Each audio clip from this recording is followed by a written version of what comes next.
ஜனம் தமிழ் நேயர்களுக்கு வணக்கம். இன்று நமது அரங்கத்திற்கு வந்திருப்பவர் அரசியல் விமர்சகர் திரு வி.எஸ். ராமன் அவர்கள். அவர்களை வரவேற்று நாம் நிகழ்ச்சிக்குள் செல்வோம். வணக்கம் சார். வணக்கம். தென் மாவட்டங்களில் நடந்துட்டு இருந்த அந்த வெள்ள பாதிப்பு நேரத்தில் இண்டி கூட்டணிக்கு தமிழக முதலமைச்சர் போய் கலந்துக்க போகிறாரு.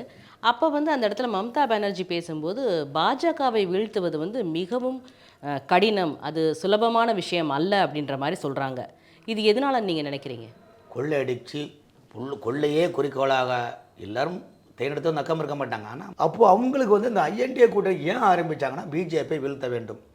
அப்போ அவங்க தான் ஏற்பாடு பண்ணுறாங்க. அவங்களும் நிதிஷ்குமார் எல்லாம் சேர்ந்து ஆமாப்தி எல்லாம் ஏற்பட்டு அதாவது கருத்து வேறுபாட்டு எல்லா மாறுபட்ட கருத்து சிந்தனை உள்ளவர்களும் ஒருங்கிணைத்து செல்லப்பட்ட முயற்சி பண்ணது ஐஎன்டிஏ கூட்டணி மம்தா பானர்ஜி.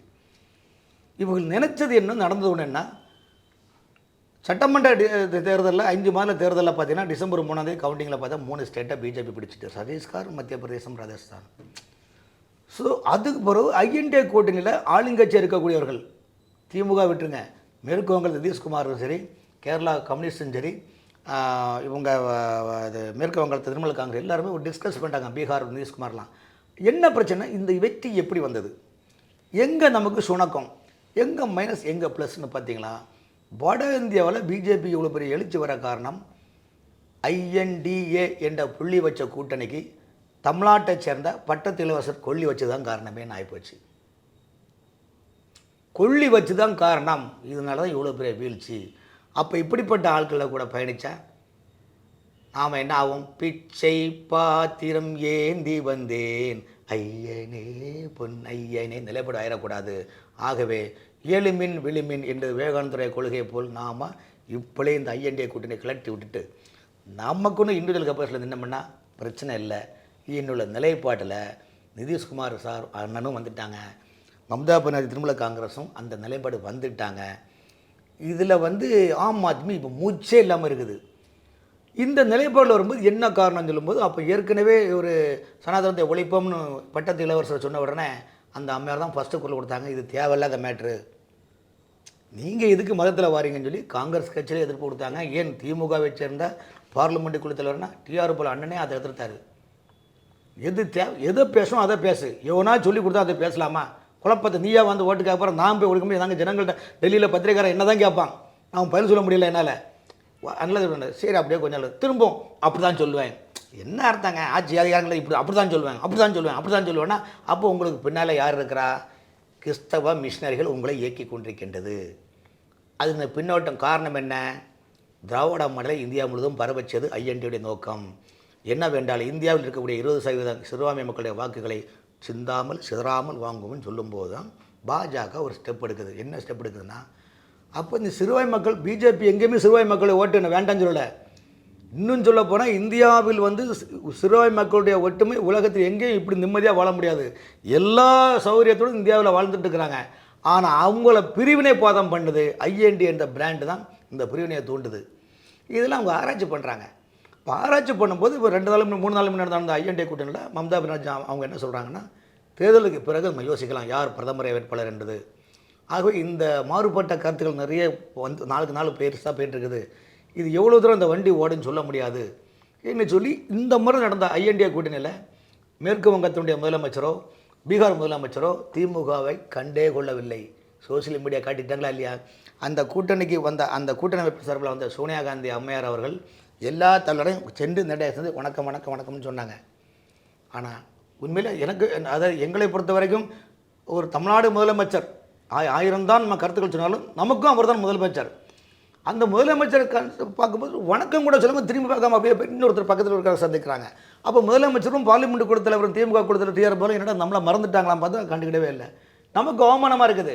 ஸோ அவங்க திமுக பிரச்சனை வெளியே சொல்ல முடியாது, கீழே விழுந்துட்டு மிடில் மண்ணு விழுந்துருவாங்க. நமக்கு ஒரு அவமானம். காரணம்னா நமக்கும் அவர் முதலமைச்சர்.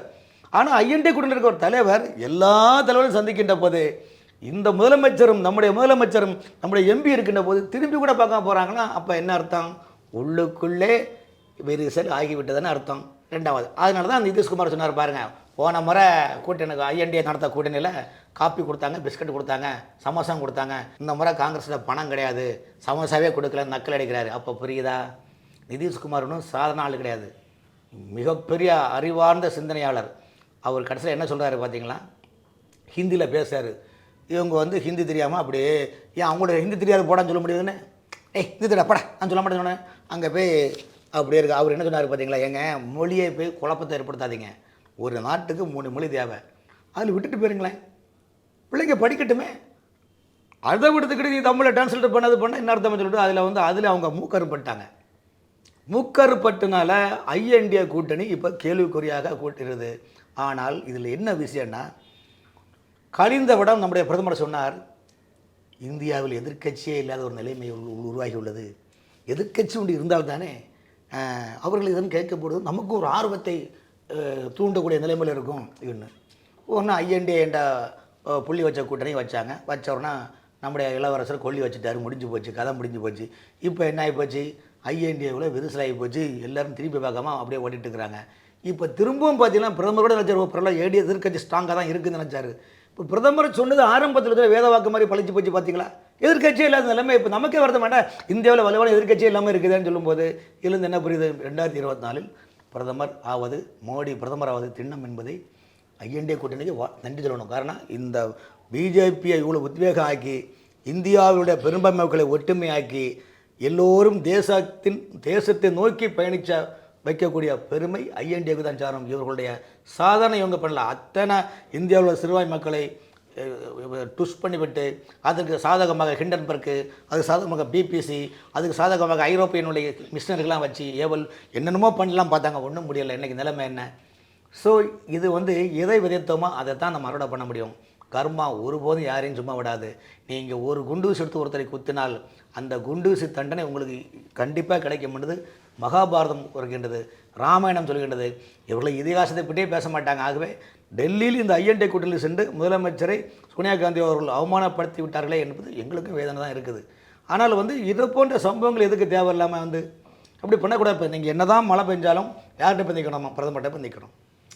பிரதமரை பொறுத்தவரை உண்மையிலே இந்தியாவில் பொறுத்தவரையும் ஜவஹர்லால் நேரு போல் இல்லை மற்ற பிரதமரை போல் மோடி ஒன்றும் சும்மா ஒன்றும் இருக்கல.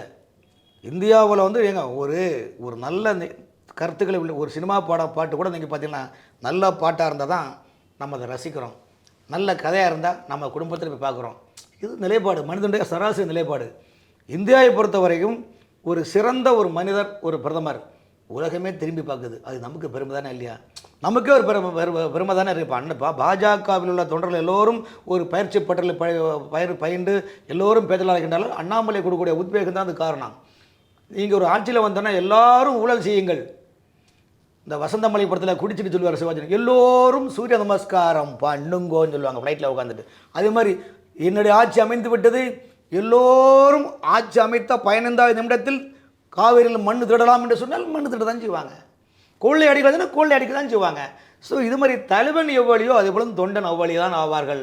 வளர்ப்பு ஒரு காரணம்.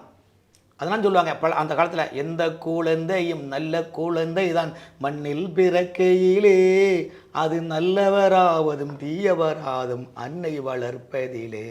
இன்றைக்கி பாஜக வீடு கொண்டு போகணும்னா நிலை சாதனை விஷயமாங்க. எவ்வளோ குடைச்சலுங்க. ஐஎன்டிஏ மூலமாக இந்த ஆட்சியை வீழ்த்தி ஜுவாலியாக முடிக்கணும் உள்ள நினைப்பு உங்களால் பலிக்கலை பார்த்தீங்களா? அப்போ அது நீங்கள் கர்மாவை தான் நீங்கள் சொல்ல முடியும் தவிர்த்து இவருடைய மனிதன். அதாவது இங்கே என்ன தான் நீங்கள் இப்போ அவங்க என்ன நினைக்கிறாங்கன்னா, கர்நாடகத்தில் நம்ம ஜெயிச்சாச்சு, இனிமேல் பிஜேபி அவுட்டுன்னு. கர்நாடகா மாநிலத்தில் பிஜேபிக்கு ஒரு சுய பரிசோதனை. அதாவது அங்கே எடியூரப்பா தான் மெயின் ரோலில் வர்றாங்க. அங்கே சில கருத்து வேறுபாடெலாம் பாஜக கொஞ்சம் பின்னாடி ஏற்பட்டது. இதை தனக்கு சாதகமாக பயன்படுத்தி காங்கிரஸ் ஆட்சி அமைச்சிருக்குது. இன்றைக்கி நிலைமை என்ன? கர்நாடகா மாநிலத்தில் எடியூரப்பாவுடைய மகனை காங்கிரஸ் பிஜேபி இதனுடைய தலைவராகியாச்சு. இப்போ எம்பி எலெக்ஷன் நீங்கள் வரும்போது பாருங்கள், காங்கிரஸ் கட்சியை விட 5 சீட்டு எக்ஸ்ட்ரா பிஜேபி அங்கே பிடிக்குங்க. அந்த மண்ணிலை உரையாகி போச்சு சார். தெலுங்கானா ஒரே ஒரு எம்எல்ஏ தானுங்க, இன்றைக்கி 9 எம்எல்ஏ அத்தனை தொகுதியில் டெபாசிட் வாங்கியிருக்காங்கன்னா இவ்வளோ கூட வளர்ச்சி. இது அதாவது ஒரு நண்பன் யார் ஒன்றை சொன்னால், அதாவது உங்களுடைய ப்ளஸ் மைனஸ் தெரியாமல் ஒரு அரசியல் செய்வது, ஒரு ஆட்சியை ஆளுமை கொள்வதுன்னா ஒரு ஒரு ஆளுமை கொள்வதற்கு விஷயம் தெரியாமல் பயணிக்கிறாங்க. ஆகவே ஐஎன்டிஏ கூட்டணி என்பது முடிஞ்சு போச்சு. ஆகவே தேசியத்தில் இனிமேல் இந்தியாவில் எதிர்க்கட்சி வலுவான எதிர்க்கட்சி இல்லை என்பது தான் என்னுடைய கருத்து. கிளியராக சொல்கிறாங்க, பாஜக வீழ்த்த முடியாது, சாதனை ஒன்றும் கிடையாது, எல்லாமே அவங்க மிகப்பெரிய டெவலப்மெண்ட் ஆகிட்டாங்க. அதில் சும்மா நமக்கு வாய் புளிச்சதா மாங்காய் புளிச்சதான்னு சொல்லிட்டு இருக்கக்கூடாது. ஆகவே நாம் எல்லாம் கூட்டி கழிக்கலாம் வேண்டாம். நீங்கள் கூட்டம் நடத்துகிறீங்களோ நடத்தாத போகிறீங்களோ அப்புறம், அதனால் எலெக்ஷன் முடிஞ்ச பிறகு யாருன்னு பார்த்துக்கலாம். இத்துடன் இன்றைய செய்தி அனைத்தும் முடிவடைந்தேன்னு அந்த அம்மா சொல்லிட்டாங்க. நமக்கு ஒரு நம்முடைய வாய்ப்புன்னு சொல்லணுது ஸ்நாக்ஸாகவே கமெண்ட்ஸ் அடிச்சாருப்பா, அவன் காங்கிரஸில் ஒரு பைசா கிடையாது. காங்கிரஸுக்காரில் இப்போ பாருங்கள் 1300 13,300 பணம் டொனேஷன் கலெக்ஷன் பண்ணி தன்னுடைய பிள்ளையான 60 ஆண்டு காலம் கொள்ளையடிச்சு வச்சுருக்காங்க. நாட்டே சுரங்க பதிவு கொள்ளையடிச்சு வச்சுருக்காங்க. அவங்கள்ட்ட பணம் இல்லையா? பசி அவங்க நினச்சது என்ன, இதை வச்சு நம்ம பிஜேபி எப்படி ஆட்சிக்கு வந்துடலாம், 4 பைசா சம்பாதிக்கலாம். வாரம் ஒரு பிரதமர். இப்போ இந்தியாவில் ஏற்றுக்கொண்ட பிரதமர், மக்கள் ஏற்றுக்கொண்ட பிரதமர் மோடி. ஐஎன்டிஏவில் மக்கள் ஏற்றுக்கொண்ட அவங்க விஷயம் கிடையாது. இங்கே திமுக அமைச்சர்கள் எப்படி அது மாதிரி தான். வாரம் ஒரு பிரதமருங்க. இந்த வாரம் கேண்டில் பார்ப்பாங்க. இந்த வடிவேலு ஒரு படத்தில் அவர் கூட ஒரு லவ்வர்ஸ் நிறைய பேர் கூட போவாங்க. வடிவேலு அந்த லேடியை பார்த்து பின்னால் போயிட்டே இருப்பாங்க. நீ ஏன்டா வரான்னு, நீங்களும் ஏடான்னு, நாங்களும் அவங்க ஹஸ்பண்டுன்னு சொல்லுவாங்க. அப்படியா, அப்போ நான் அங்கே தாண்டா வந்தேன்னு சொல்லுவான். நில்லு டேண்டில் பார்ப்பான். உனக்கு இப்போ லிஸ்ட்டே இல்லை ஓட்டான்னு சொல்லுவான். அதே போல் ஐஎன்டிஏ கூட்டணியை பொறுத்த வரைக்கும் அவங்களுக்கு வாரம் ஒரு பிரதமர், அவ்வளோதான். விளங்குமா சொல்லுங்கள், நிர்வாகம் விளங்குமா சொல்லுங்கள். ஆகவே நாடு ஏற்றுக்கொண்ட ஒரு தலைவன், ஒரே தலைவன், ஒப்பற்ற தலைவன், விவேகானந்தர் வழியில், சத்ரபதி சிவாஜி வழியில், சர்தார் வல்லபாய் பட்டேல் வழியில் ஆளக்கூட வேண்டுமென்றால் ஆளுமை மிக்க தலைவன் அவர் மோடி. மீண்டும் 3வது முறை வருவார். இந்த நாட்டின் மிகப்பெரிய மாற்றத்தை கொண்டு வந்து இந்தியாவில் மறைக்கப்பட்ட, வீழ்த்தப்பட்ட, முகலாயர்களால் வீழ்த்தப்பட்ட, முகலாயர்கள் அடித்து உடைக்கப்பட்ட தெய்வ சிலைகள் எல்லாம் மீட்டு வலுவான ஒரு இந்தியாவின் மீண்டும் அமையும் என்பதில் எந்த மாற்றமும் இல்லை. இப்படி ஒரு எண்ணத்தை கொண்டு வரதுக்கு காரணம் ஐஎன்டிஏ தான். அதனால் ஐஎன்டிஏக்கு நன்றி சொல்லணும். பல தகவல்களை ஜனம் தமிழ் நேயர்களுக்காக உங்கள் நேரத்தை ஒதுக்கி இங்கு வந்து பகிர்ந்தமைக்கு மிக்க நன்றி.